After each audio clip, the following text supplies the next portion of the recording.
بسم اللہ الرحمن الرحیم۔ السلام علیکم ورحمۃ اللہ وبرکاتہ۔ ان الحمد للہ نحمده ونستعینه ونستغفره ونستهدیه والصلاة والسلام علی سید المرسلین محمد وآلہ وصحبہ اجمعین، اما بعد۔ حاضرین و ناظرین، یہ درس نمبر 1394 ہے اور آج سورۃ النور کی دو آیتوں کی تلاوت اور تشریح کی جائے گی، آیت نمبر 12 اور 13۔ چلیے سب سے پہلے ہم ان دو آیتوں کی تلاوت کرتے ہیں، لفظی ترجمے اور ترجمے کے بعد شریح کرتے ہیں۔ اعوذ باللہ من الشیطان الرجیم، بسم اللہ الرحمن الرحیم۔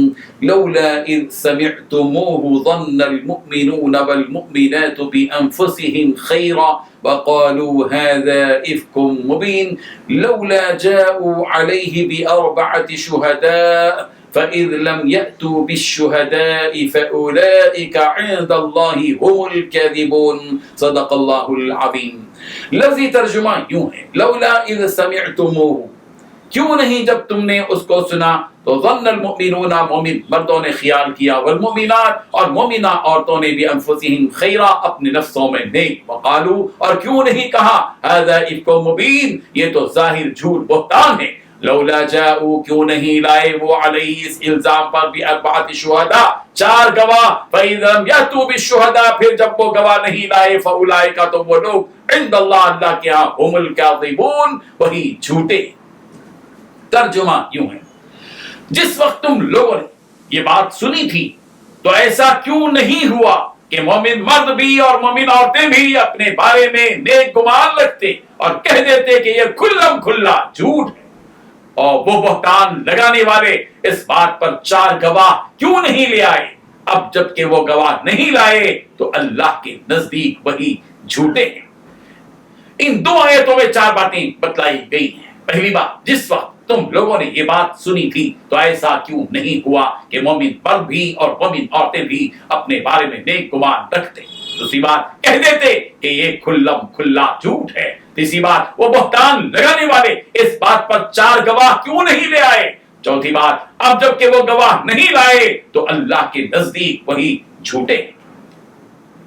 بزرگان محترم، جن لوگوں نے منافقوں کے سردار عبداللہ بن ابی کی باتوں میں آ کر ام المومنین حضرت عائشہ صدیقہ رضی اللہ عنہا پر تہمت لگائے اور ان سے متعلق برا گمان کیا اور اس تہمت والی بات میں اس منافق کے ساتھ ہو گئے، انہیں یہاں تنبیہ کی جا رہی ہے کہ جن لوگوں نے بھی اس تہمت والی بات کو سنا اور اس بات کو سن کر خاموش ہو گئے اور حضرت عائشہ صدیقہ رضی اللہ عنہا کا دفاع نہیں کیا اور ان کے پاکیزہ ہونے کی بات نہیں کی یا ان کے معاملے میں شک میں پڑ گئے، ان سب پر ایمان کے تقاضے کے مطابق یہ لازم تھا کہ وہ حضرت عائشہ صدیقہ پر اچھا گمان کرتے اور تہمت والی یہ بات سنتے ہی یوں کہہ دیتے کہ یہ صاف اور صریح جھوٹ ہے، ھذا افک مبین۔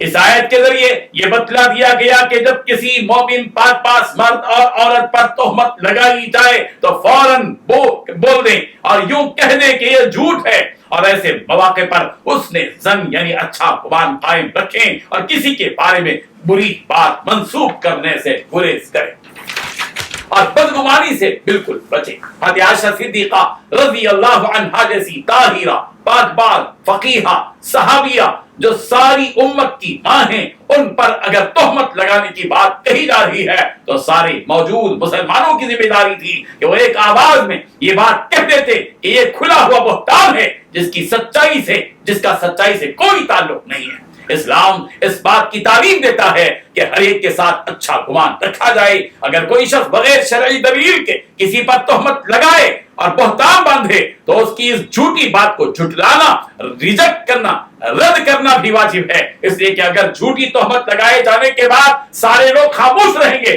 تو اس سے ایک با آبرو مسلمان کی بے آبرو ہوگی اور اس کی رسوائی ہوگی۔ حضرت مالک بن انس رضی اللہ عنہ سے روایت ہے، رسول رحمت صلی اللہ علیہ وسلم نے ارشاد فرمایا کہ جس کسی نے کسی مومن کی حمایت کی، کسی مومن کی بدگوئی سے اس مومن کو بچایا تو قیامت کے دن اللہ تعالیٰ ایک فرشتہ بھیجے گا جو اس کے گوشت کو دوزخ کی آگ سے بچائے گا، اور جس کسی نے مسلمان کو عیب لگا دیا اللہ اسے دوزخ کے پل پر کھڑا کرے گا، یا تو نکل جائے اس سے معافی طلب ہو یا وہ وہی کھڑی رہے، نہیں وہی کھڑا رہے۔ ابو داؤد کی روایت ہے۔ آج کل کسی پر عیب لگانا اور کسی کو حرامی کہہ دینا یا کسی کو رندی کہہ دینا یہ ہمارے سماج میں عام ہے، جبکہ یہ بہت بڑا گناہ ہے کہ کسی پر خواہ اس قسم کا عیب لگایا جائے۔ حضرت اسماء بن یزید رضی اللہ عنہما سے روایت ہے کہ رسول رحمت صلی اللہ علیہ وسلم نے ارشاد فرمایا کہ جس نے غائبانہ اپنے بھائی کی طرف سے دفاع کیا، یعنی اس بھائی کی صفائی کی، اللہ تعالیٰ اس دفاع کرنے والے کے لیے اپنے اوپر یہ واجب کر لیا ہے کہ اسے دوزخ سے آزاد کر دے۔ یہ حدیث مشکات شریف کی ہے۔ جب لوگوں نے حضرت عائشہ صدیقہ رضی اللہ عنہا پر تہمت لگائی تو ان سے ایک بات تو یہ کہی گئی کہ انہوں نے صاف طور پر یہ کیوں نہیں کہا کہ یہ جھوٹا بہتان ہے، اور دوسری بات یہ کہی جا رہی ہے کہ اگر یہ تہمت لگانے والے سچے ہیں تو پھر یہ اپنی بات پر 4 گواہ کیوں نہیں لے آئے؟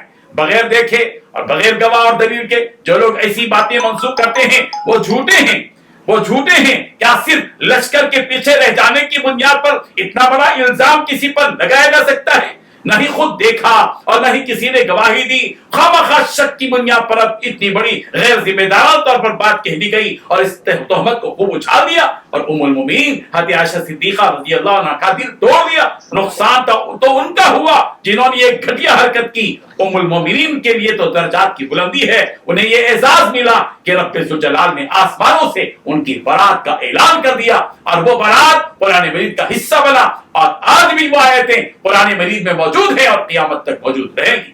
اللہ تبارک و تعالی ہمیں ان واقعات سے سبق حاصل کرنے کی توفیق عطا فرمائے، آمین۔ وآخر دعوانا ان الحمد للہ رب العالمین۔